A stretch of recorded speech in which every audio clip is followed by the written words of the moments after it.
নবীজির বিবি আম্মা জানা আয়েশা রাদিয়াল্লাহু তাআলা আনহা নবীজির চেহারা নিয়া, নবীজির সৌন্দর্য নিয়া কবিতা বানায়। কি কবিতা? লানা শামসুন ওয়ালিল আফাকি শামসুন, লানা শামসুন ওয়ালিল আফাকি শামসুন ওয়া শামসি খায়রুম মিন শামসিস সামাই ফাইন্নাশ শামসা তাতলু বা'দা ফাজরিন। বুঝলাম না, দুপুর টাইম আপনারা খালি ঘুমায় যান কে? চিৎকার দিয়া বলেন আল্লাহু আকবার। বালিয়া মাদ্রাসায় আজকে ফজরের আগে বয়ান করছি, তাও তো ঘুমায় নাই। আপনারা দুপুর টাইম ঘুমায় গেছেন। আবার বলেন আল্লাহু আকবার।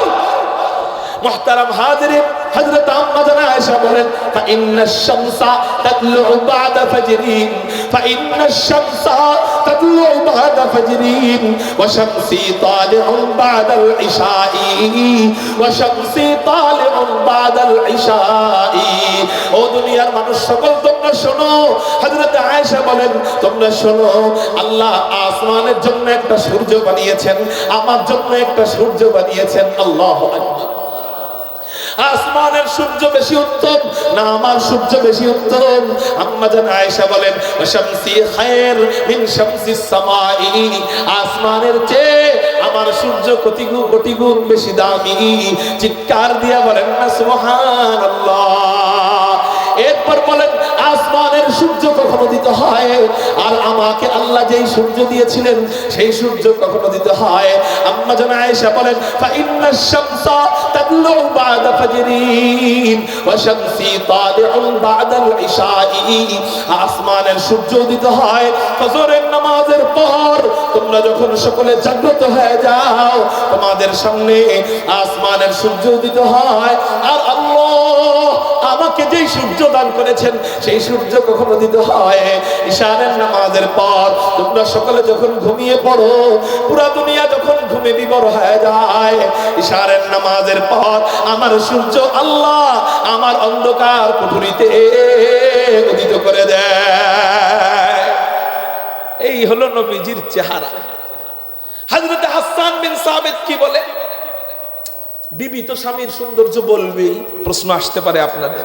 তাহলে চলেন আরো সাহাবীদের কওল বলি। আপনারা গন্ধ পান না নাকি আমি একা পাইতেছি? পাওয়া যায় না? ঠিক আছে, দেখেন একটা ঠাইসা ধরে মাহফিলের পিছনে ঘেরা ঘেরা বিড়ি খায়। খুব মনোযোগে দেখি মুহতারাম হাজিরিন, এদিকে খেয়াল করেন। আল্লাহু আকবার, চিৎকার দিয়ে বলেন আল্লাহু আকবার। আর 5-6 মিনিট সময় দিবেন নি আপনারা আমার ইনশাআল্লাহ। হ্যাঁ, খুব মনোযোগ, 5 মিনিটে শেষ করবেন ইনশাআল্লাহ।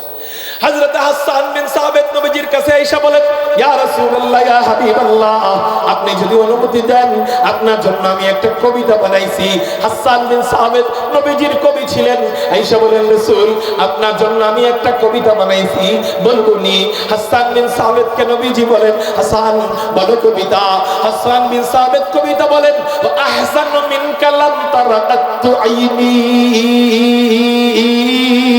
ওয়া আজমালু মিনকা লাম তালিদিন নিসাউ খলিকতা মুবাররাআন মিন কুল্লি আইবিন কান্নাকা কদ খলিকতা কামা তাশাউ। হযরত হাসান বলেন রাসূল, আমার এই দুই চোখ আপনার চেয়ে সুন্দর কোন চেহারা কখনো দেখে নাই। সুবহানাল্লাহ।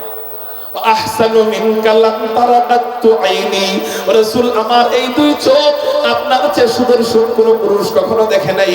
ওয়া আজমালু মিনকা লাম তালিদিন নিসাউ, রাসূল রে, পৃথিবীর কোন মহিলা, পৃথিবীর কোন মা আপনার চেয়ে সুন্দর কোন সন্তান জন্ম দিতে পারে নাই।